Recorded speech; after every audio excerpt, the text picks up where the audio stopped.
So when you look at your career, where you are, so you get out, I imagine licensing comes first most of the time. Yep. Then what? What comes after the licensing? So you're licensed. Now what talk to the students listening in right now. Like what comes after licensing? Yeah. I mean, so if I'm thinking about licensing, I'm thinking about your continuing education. Sure. I mean, I'm a CFP, so that's credentials come next. I think credentials come next. Yeah. Did you get your CFP? Like, did you get it right after all the series stuff? Or yes, I did. So that was one of the other things that's really amazing about Vanguard's curriculum is I did the SIE, the 66, and the 7. Okay. And I got those all done, and they give you time to study for those. Yeah. And so I got all those done a couple months after I joined.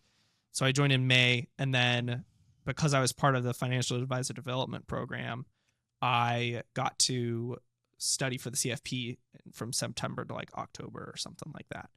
So yeah, I think CFP. Yeah, I got the CFP at Vanguard, and it was. I mean, I think it's great. So you've got CFP, you've got CE licenses. Is there anything else on the horizon for you? Yeah. So I also am an enrolled agent. Okay. So it just means I know a little bit more. That's fantastic. Yeah. And if someone is sitting there and they've got their CFP and they're thinking, what's the next thing?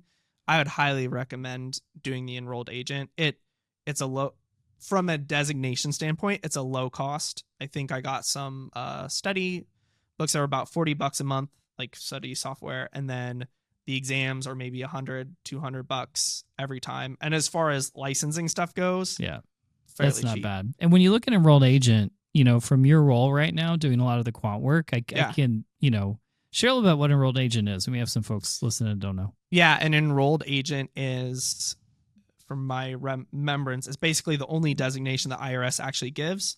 The way I describe it to people, it means I know a little bit more about taxes than the next guy.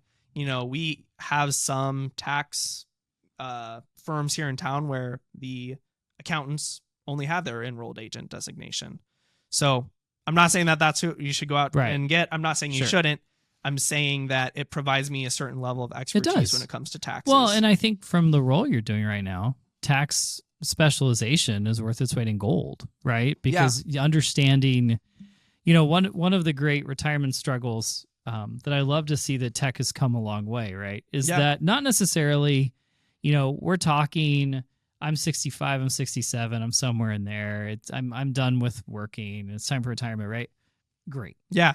And we can look, and we can even use Excel, and we can say, you have X dollars, you need Y cash. We can make it work, right?